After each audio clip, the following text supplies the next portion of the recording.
Welcome to Ask and Learn. We want to sketch a graph of the curve y is equal to x to the fourth minus 4x. So in this chapter, they give us this laundry list of steps we should follow in order to graph something. So let's just kind of go through them step by step. So the first step is they want to figure out what the domain of this function should be.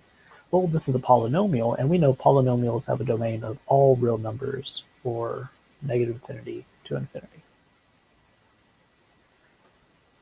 The next part is we want to figure out our intercepts. So intercepts. So let's go ahead and find our y-intercept first, just because that's a little bit quicker. So y-intercept is when x is equal to 0. So that would give us y is equal to, well, x to the fourth is 0, and then 4x is 0. So we get 0 for our y-intercept. And now for our x-intercept, remember, we set y equal to 0. So we get 0 is equal to x to the fourth minus 4x. Let's go ahead and pull that 4, or the x out, and we get x times x cubed minus 4. So this tells us either x is equal to 0 or x is equal to the cubed root of 4. And this here is approximately 1.58. All right. Next, let me go ahead and zoom out a little. Next, we want to see if there's any symmetry in our graph, which is we want to look at f of negative x. And so doing this here, and so by f of x, I just mean our original function here, y. So we can go ahead now and plug in negative x into here, and doing that, so plug in negative x into x to the fourth will just be x to the fourth.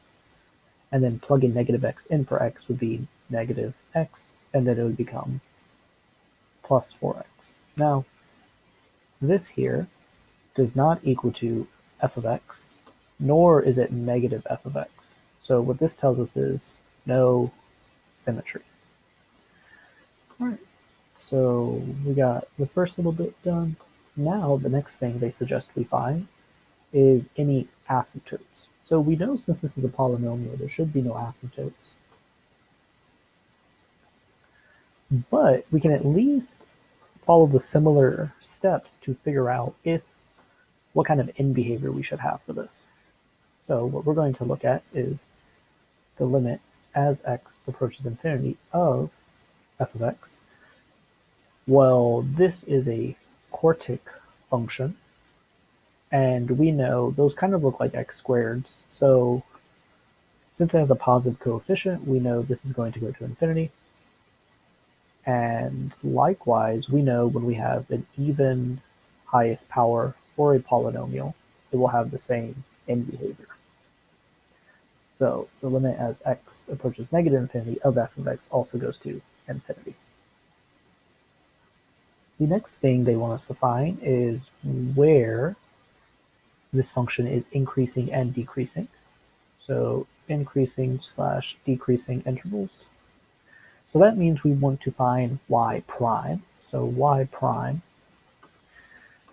is going to be, so the derivative with respect to x of x to the fourth minus 4x. And to take the derivative of both of these, we'll use power rule. So first we will get 4x now cubed, because we need to subtract off that power. And then the derivative of 4x is just 4.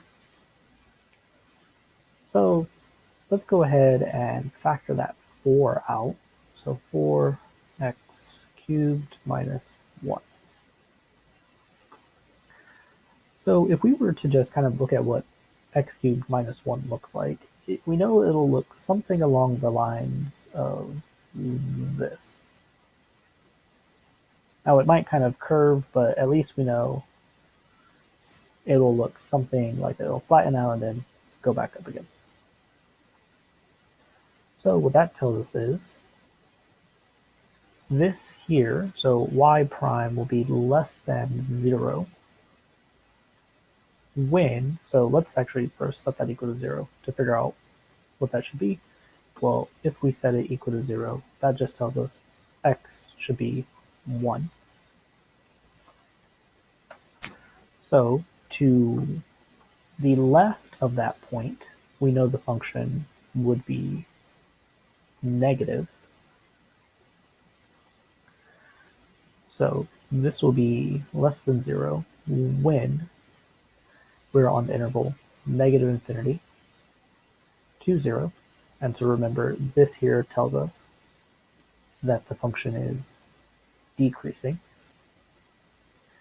And when y prime is strictly larger than 0, so this shouldn't be infinity to 0, it should be infinity to the value 1.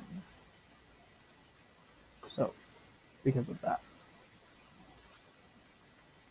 All right, next, then it would be 1 to infinity, and this here is our interval where it is increasing.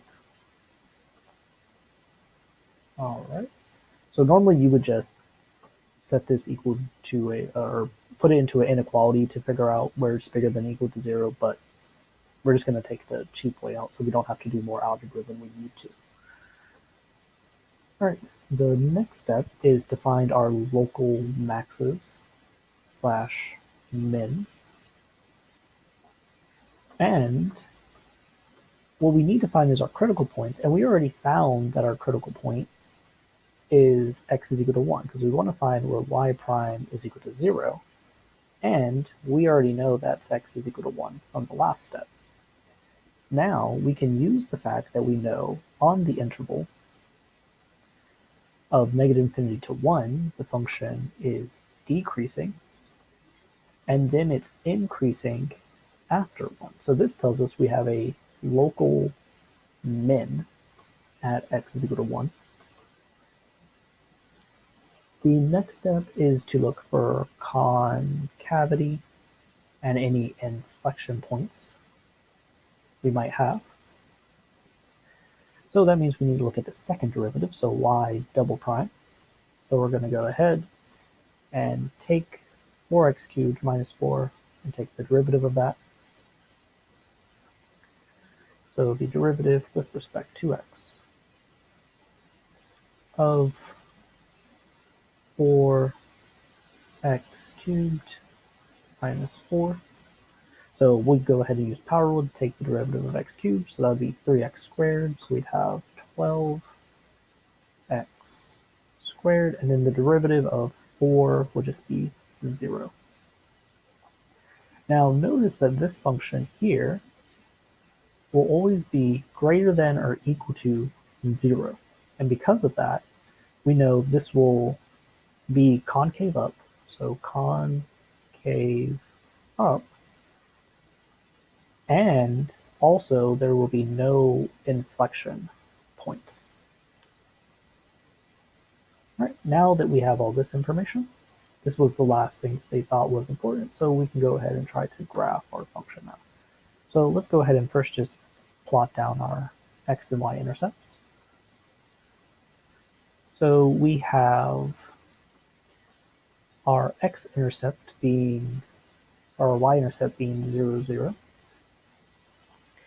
And we have our x-intercept, well, one is 0 and the other one is about 1.5.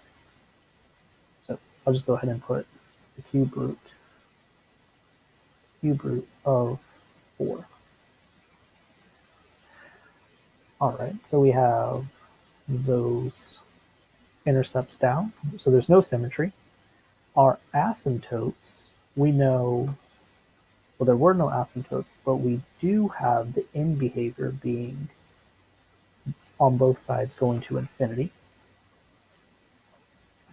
We know at x is equal to 1, we have a local min So now we can just go ahead and connect our graphs and everything. So it's going to come from infinity, and the first point it needs to hit is 0, 0. And then, well, we said there was supposed to be a local min at 1, 1, so it needs to curve up again like this. And then the next point we need to make sure we hit would be our other x-intercept, and then this is just going to go off until infinity like this.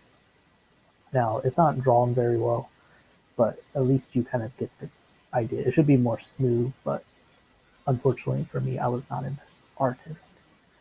Now, the only thing I might also say we should find is what value is here, our local min, but I really don't think it's too important since we're just trying to sketch a graph of it. But this is all I think we really need to show for our graph. Just maybe draw it a little bit better.